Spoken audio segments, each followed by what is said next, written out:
বন্ধুরা, আমি এখন একটা ফিটিং শার্ট কাটছি। দেখুন তার ড্রয়িংটা।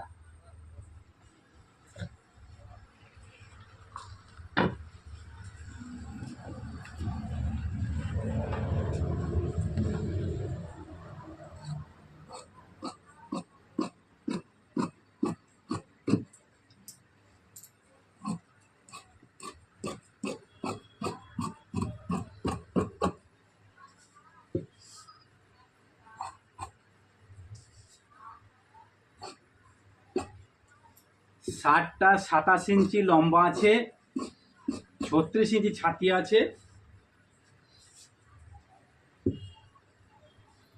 ঝুল আছে, বললাম তো 27 ইঞ্চি ছাতি আছে, 36 ইঞ্চি। তো শার্টটা আমি প্রথম পার্ট কাটিং করলাম। যারা টেলারে কাজ করেন তাদের পক্ষে একটু দেখলে ভালো লাগবে। Thank you.